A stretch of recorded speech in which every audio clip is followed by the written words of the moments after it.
আমি কি ওসি সাহেবের মেয়ের জামাই? কি বলেন আপনারা?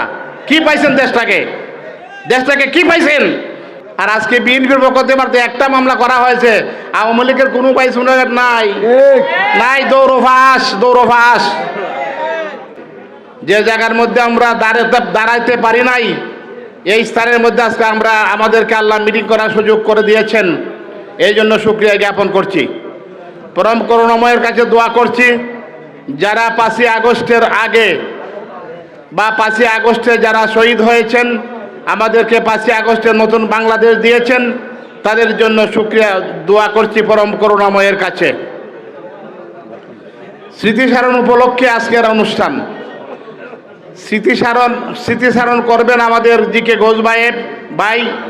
আমি একটা কথা বলি, আমার বক্তব্য শেষ করব। আমি চুনারগড়ের মানুষ, 5 ওয়াক্ত নামাজ পড়ার চেষ্টা করি। চুনারগড়ের থানা গেটেই থাকি সব সময় প্রয়োজনে। গত 18 নির্বাচনের 3 দিন আগে আমার বাড়িতে 14 জন পুলিশ, সেকেন্ড অফিসার এবং দারোগা সহ 14 জন আমাকে অ্যারেস্ট করার জন্য তারা গেছে। আমি নাকি নির্বাচনে যাব।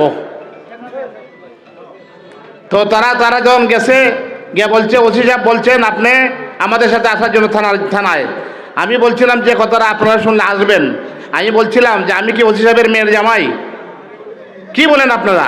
কি পাইছেন দেশটাকে কি পাইছেন? যখন একথা বলছি, থার্ড অফিসার ছিল এখানে দাঁড়িয়ে, জাহাঙ্গীর সাহেব, তিনি নতুন আসছেন, আমাকে চেনেন না। তিনি টেলিফোন করছে ওসি সাহেবকে যে স্যার, চেয়ারম্যান সাহেব তো অসুস্থ। কয় তুমি কি করো? টেলিফোনটা আমরা দাও, টেলিফোনটা চেয়ারম্যান সাহেব দাও। আমারে বলতেছে আগামীকালকে নির্বাচনে আপনি যাবেন, করতে বের হবেন না।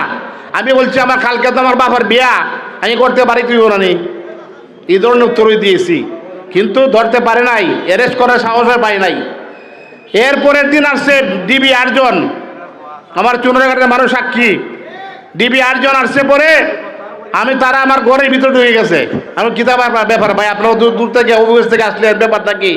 আপনি কি রাজন চেয়ারম্যান? বলে জি। বলে আসেন আমার সাথে। গেলাম পরে কি আমার বালা বড়া জিগাইয়া তারা পশ্চিম দিকে গেছি গা, বুঝছেন? এখন খালি আমি তো না, বহুত জায়গাতেই বহুত মানুষকে নির্যাতন করা হয়েছে। আমি এই বয়সে আমার বয়স 65, আমার বিরুদ্ধে 3টে মামলা করা হয়েছে। আর আজকে বিএনপির পক্ষ থেকে একটা মামলা করা হয়েছে, আওয়ামী লীগের কোনো পাই শুনে নাই। দৌড়ফাস। যাই হোক, স্মৃতিচারণ করবেন আমাদের ভাই আজকের প্রধান অতিথি, আমরা শুনবো। এই কথা বলেই আমি